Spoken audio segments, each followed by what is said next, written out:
This is KC Sports Network, proudly presented by Emprise Bank.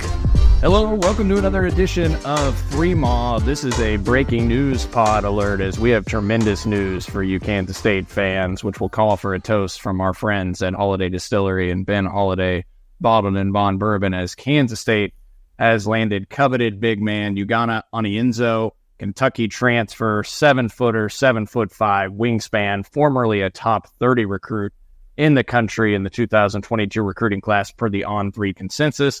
The number 5 center ranked in the country at that time. He was the top available center in the transfer portal. Big time upside here. He'll be heading into his third year of college basketball, and we learned the official news on Tuesday afternoon that Onyenso committed to Kansas State as Joe Tipton of On3 broke the news. One of DY's colleagues over at On3. We had a pretty good sense that this was headed in a positive direction on Monday evening, and that news carried on Tuesday, and we're just waiting on the official go-ahead that Onyenso was a Wildcat, and we have now gotten that announcement. The Wildcats land Ugonna Onyenso to make it 12 scholarships fulfilled, one more to go for Kansas State as they get a big-time rim protector, one of the best defensive bigs in all of college basketball, one of the best rim protectors in the country. The Wildcats have landed. Huge get for Jerome Tang and this coaching staff. DY, what do you make of the significance of this land for Kansas State? I would call it another Tier 1 ad or a near Tier 1 ad just because there is some, I think you could probably say, limitations, question marks that still linger a little bit about his offensive game, but he's a defensive anchor. He's one of the best defenders in all of college basketball. He only played about 20 minutes a game. There was a stretch there where Kentucky relied on him a lot. Then there was a stretch of games where they kind of got away from him. So there was that factor in terms of a little bit of, I don't know if it was inconsistency on the court that caused an inconsistency in minutes, but there were stretches of that during his tenure in Lexington last season. But, there is no question marks about the defensive acumen, about the defensive ability, about the defensive potential. And really, you pair him with, not saying these guys are all on the court at the same time, though to an extent they will be, but like an Achor or David Gasson, C.J. Jones, Max Jones, even Brendan Hazen, everyone that you're basically going to surround Doug McDaniel with at times on the court. A lot of length, a lot of athleticism. It's a different makeup compared to what Kansas State had constructed from a roster standpoint last year. There's a lot more length. I think that's going to make them much better on the defensive end, even though that wasn't really, a problem, even with some of the physical and size limitations that they had a year ago. I think the defensive potential, you're talking maybe like top 10, Ken Palm good in terms of defensive potential, with the length, the physicality, and the athleticism. And then I think they added shooting. I mean, they had some shooters last year. I mean, Arthur Kaluma, I think, ended up with the best shooting percentage, and you knew what you were going to get, even though you didn't probably get as much as you thought you would from Tyler Perry in that respect. But this year you have plenty of guys that can really shoot it. So it's just a team that they basically assembled around a really, really good true point guard in Doug McDaniel with a bunch of length and a bunch of shooters. And you got Onyenso, who only adds to that. He's probably a Tier 1 ad, but, kind of on the fringe there, I would say a little bit. But I don't think they're done either with that one roster spot. I think they'll continue to chase the big fish.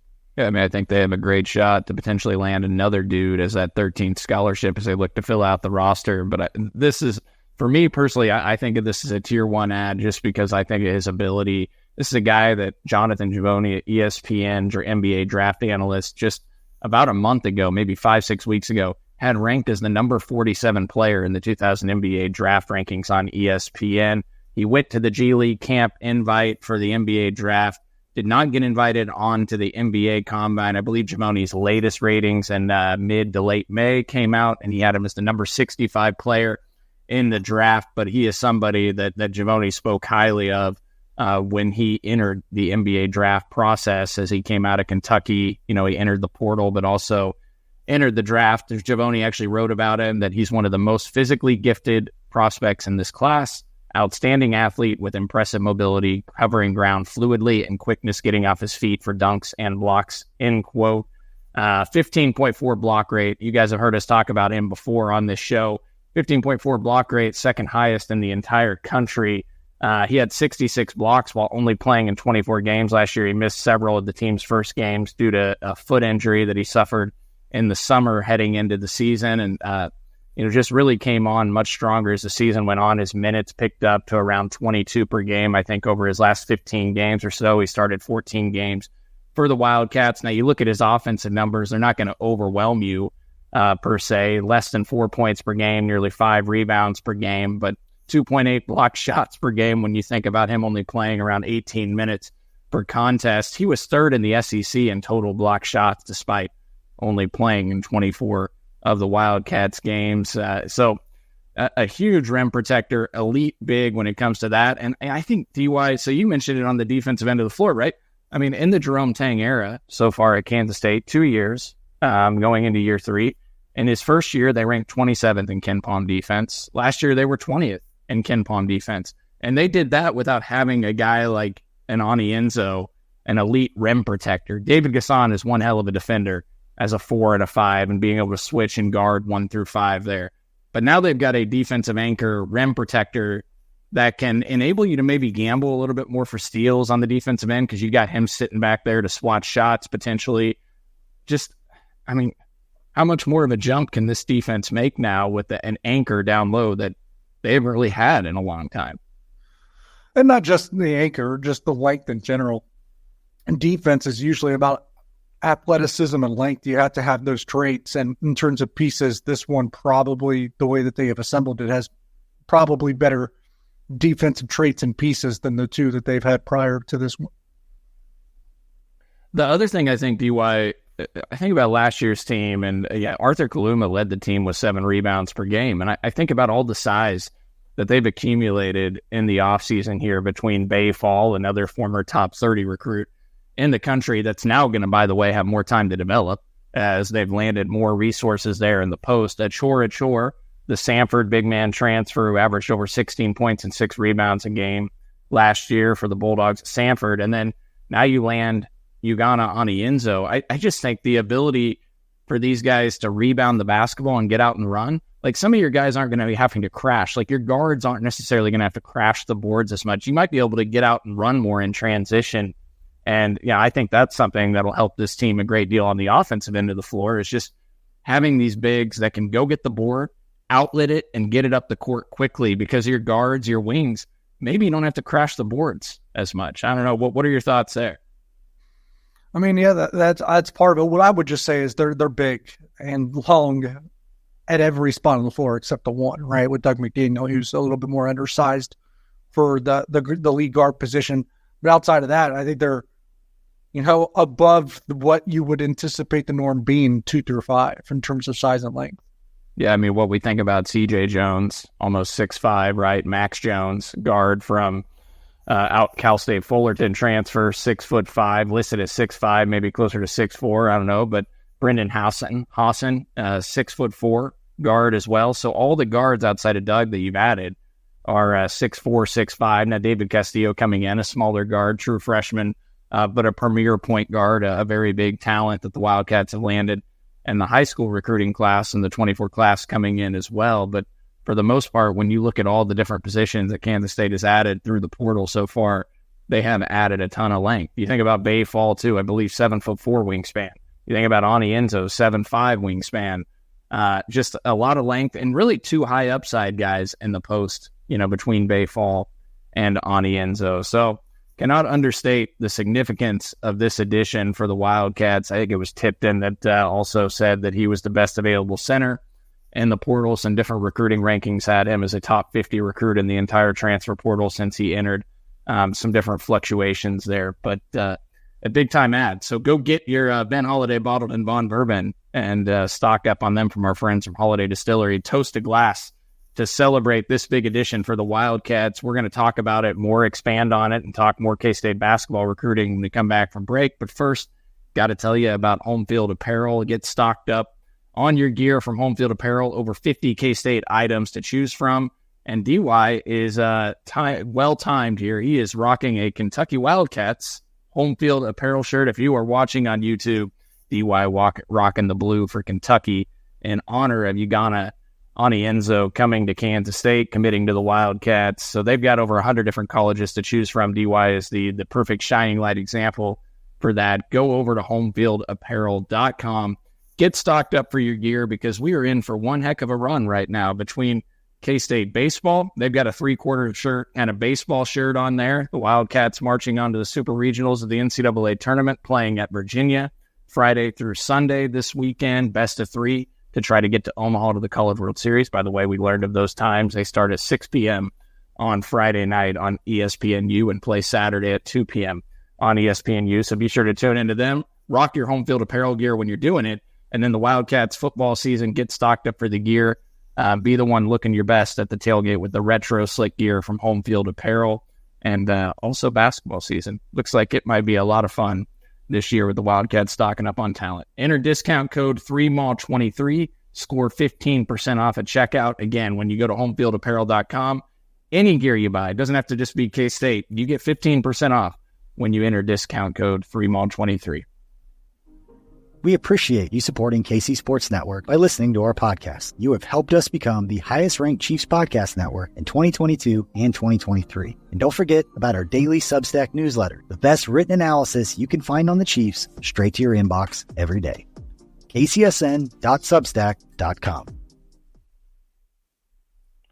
Just a little more background to level set everybody on Onyenso. He is originally from Nigeria.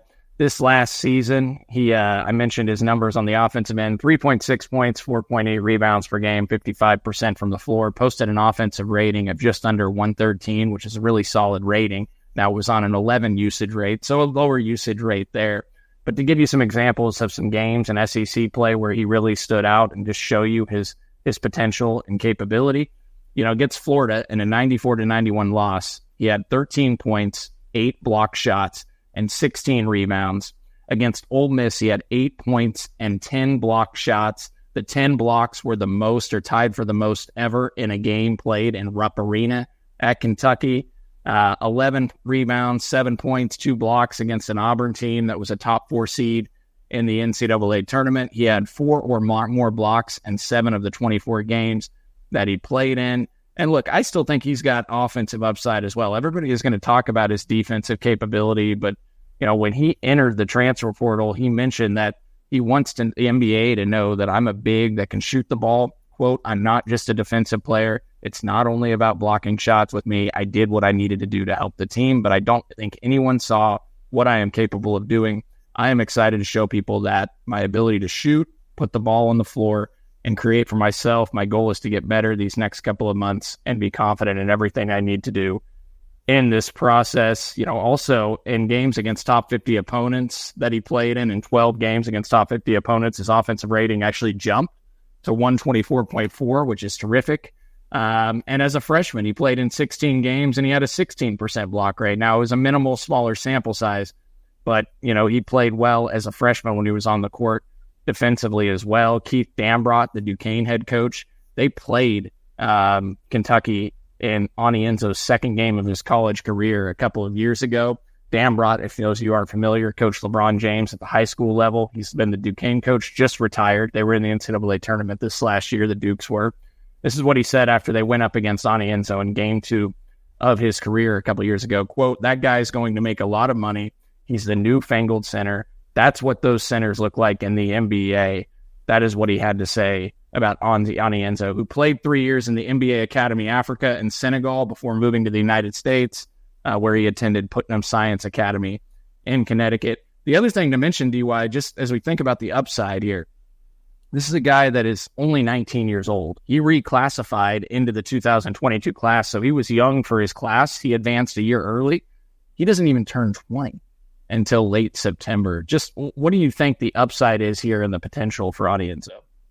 Well, you know what it is on the defensive end because he already began to scratch that surface to the way he can protect the rim.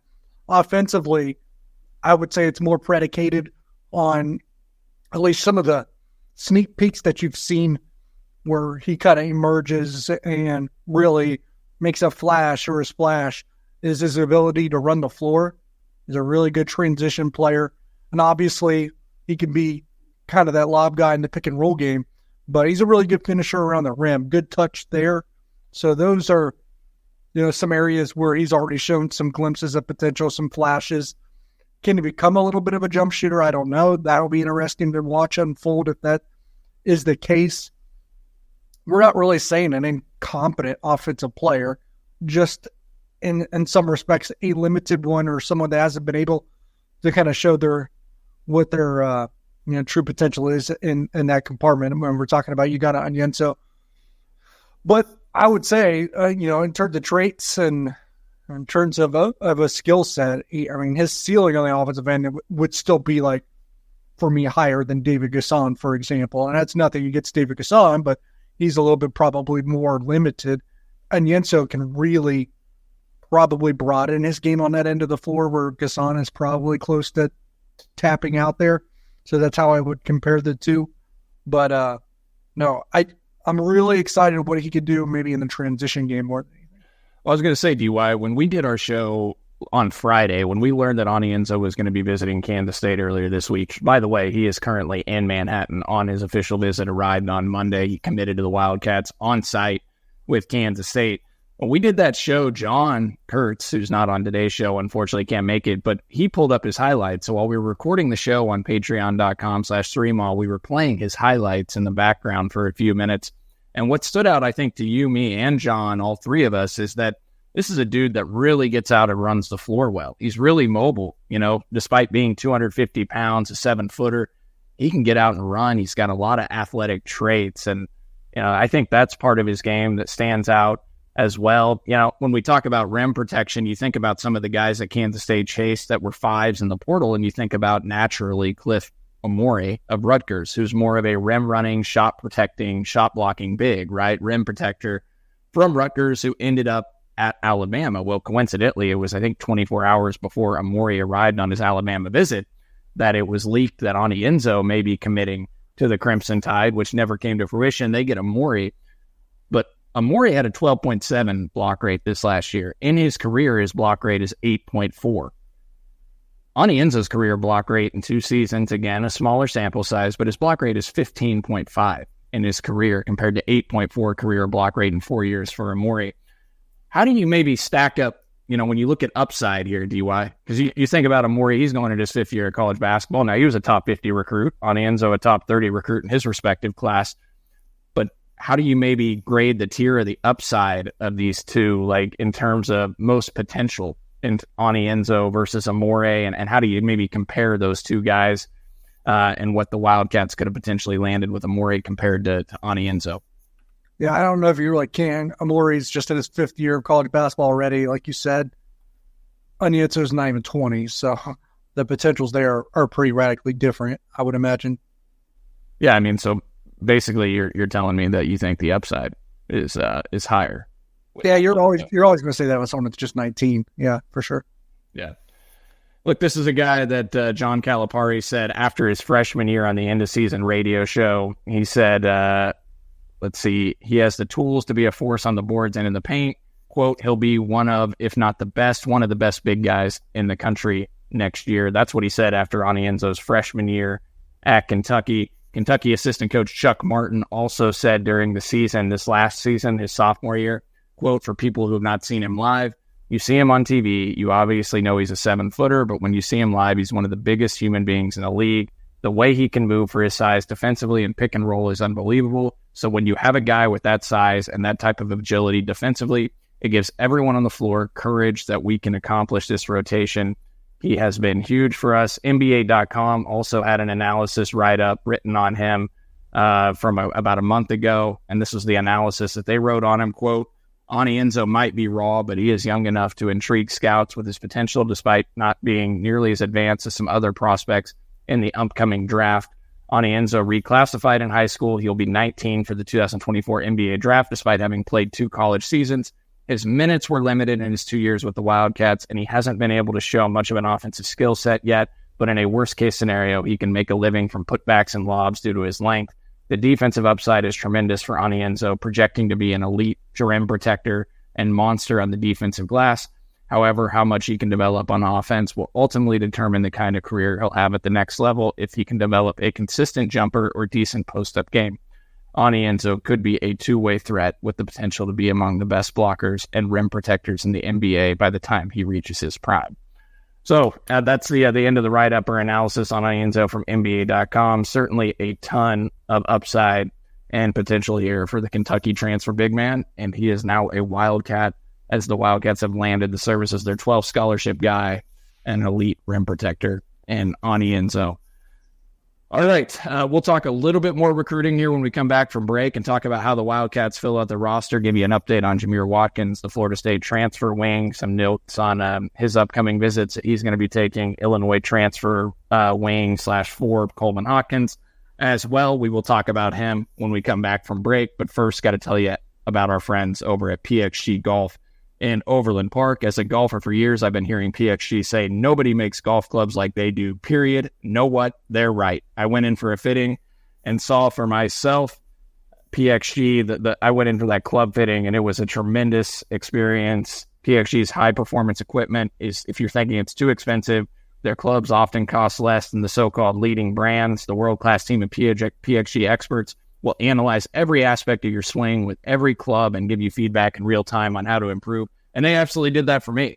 I'd never done a club fitting, went in for the first time, had that experience with them. I got to hit a bunch of different irons, and they brought out the PXG Black Ops driver, which is a total game changer, by the way. You no longer have to sacrifice distance for forgiveness. I had my coach there kind of sitting there with PXG, watching my swing, not judging it in any way, but you can see where the ball is tracking on the big screen that they have in front of you, kind of the mat that you're hitting into. And then if you look over to your right, you've got all the data analytics that are being tracked from the TrackMan device set up behind your shot that is tracking the spin rate, velocity, loft, the elevation of the ball, the angle the shot is being hit, the distance that it travels, etc. It gives you all the analytics you could want with your golf swing. And your coach over there is analyzing that, watching your swing and adjusting the club to match your swing. If you're slicing it, they're going to adjust the club facing a little bit to match your swing. If you maybe have a draw to your shot, they'll make adjustments there. They'll adjust the weight of where the weight is distributed within the driver head. They did all of that, and by the last 10, 15 shots I was hitting, everything was going straight for the most part. Good distance traveled. I cannot wait to get my hands on a PXG Black Ops driver because I think my game might actually be competitive now with my friends, and I won't be an embarrassment out there on the golf course. PXG made me a believer. They'll do the same for every golfer in Kansas City. Visit pxg.com/3mile to schedule your fitting at PXG Kansas City over at 7517 West 119th Street in Overland Park. Get fitted for any club and you'll get a dozen golf balls free. That's pxg.com/3mile to schedule your fitting. pxg.com/3mile. Limit 1 dozen golf balls per person. Promotion ends June 30th. Other terms and conditions may apply. See store for details. We appreciate you supporting KC Sports Network by listening to our podcast. You have helped us become the highest-ranked Chiefs podcast network in 2022 and 2023. And don't forget about our daily Substack newsletter, the best written analysis you can find on the Chiefs straight to your inbox every day. kcsn.substack.com. All right, DY, why don't you give us the scoop and the latest that you've seen on Florida State wing transfer Jameer Watkins, who averaged over 15 points per game for the Seminoles this last year. Somebody else the Wildcats are after. What's the latest that you're seeing with Watkins? Yeah, I think he's another guy that that they're in on, that they'd like to have. I'm not like, I was always kind of bullish on where they stood with Ugonna Onyenso and some of the others that they did land. I just haven't heard enough about their connection to Jameer Watkins to lead me to be confident at this point. And obviously John Rothstein of CBS Sports just tweeted that the 2 visits that he believes he'll be taking this week are to St. John's in Michigan. And for the past couple of weeks, those are probably the 2 schools that I've heard associated with Jameer Watkins the most. Yeah, I think St. John's, Michigan have been out in the forefront, being mentioned the most frequently when it comes to Watkins, who transferred from VCU to Florida State this last year, shined there. He's one of the top transfer wings available in the portal. Went through the NBA draft combine, was actually invited to the draft combine as well, decided at the last minute to withdraw from the draft. Look, a very good player here. We'll see if Kansas State is able to potentially get a visit. He announced, or not announced, I think it was John Rothstein that said just the other day that, kind of his final 6 schools essentially were St. John's, Michigan, a return potentially to Florida State, Oregon, Cincinnati, and Kansas State. So to me, he's the perfect fit to fill out this roster, or an Arthur Kaluma, potentially. Any new updates on Kaluma? I saw a report surface from a couple different outlets yesterday, I think on Monday, that Memphis may be the front runner when it comes to former Kansas State transfer Kaluma. DY, you heard anything that ties him to Memphis, or any updates there on that one? I haven't heard anything that ties him to any specific school, technically. So I'll get out in front and just say that from the onset. But at this point, what I would say is what I've said the entire time. A return to Kansas State, I would believe, is still on the table, still being considered. It's a possibility. Both sides are still mulling that option. But unlike what others have kind of put out there into the universe, I still consider it far from a certainty. Like, I think a lot would have to come together, and a lot would have to happen for and not saying that it won't, or that there's any animosity. I don't think that there is. I just think there's still, some steps and some things that have to happen for that marriage to kind of continue another year. I'm not saying it can't or it won't. Just like I said, far from a certainty. He's still considering plenty of options. I think Kansas State's doing the same thing. Last but not least, Coleman Hawkins, 6'10", 225-pound, fifth-year player in the transfer portal, went to the NBA draft combine as well. Pulled out from the draft on the final day. Transfer from Illinois, shot 45% from the floor and 37% from three, and 160 attempts from beyond the arc. This last year made a big jump from the three-point range, averaged over 12 points, 6 rebounds from the floor. Also 2.7 assists, had a really solid assist-to-turnover ratio. When you think of a guy his size, he has the makeup and capability to play on the wing some. Probably more prototypical for a 4. I think On3 consensus rankings have him the number 18 player in the entire portal since the onset of the portal rankings came available, and the number 2 power forward. DY, what is the latest when it comes to Coleman Hawkins? I will say there has been an increasing level of chatter in the last 24 to 36, maybe 48 hours that really is pointing in the direction of at least Kansas State being a serious threat along with Arkansas. Is that because he is seriously considering Kansas State, or is that because he's using Kansas State to suck up as much money out of Arkansas that he can? I won't discount that being a possibility, but what I will just say, in the last 24 to 48 hours, there's a lot more noise about Kansas State being a contender for Coleman Hawkins. Now, does that continue now that you got Onyenso? That's something that I'm trying to cross, and everything as well. But just, I'll wait and hear how this kind of unfolds now that Ugonna Onyenso is official to Kansas State. But, I mean, from everything that I've heard, I would point to Kansas State being much more viable for someone like Coleman Hawkins than a Jameer Watkins. Yeah. It's fascinating.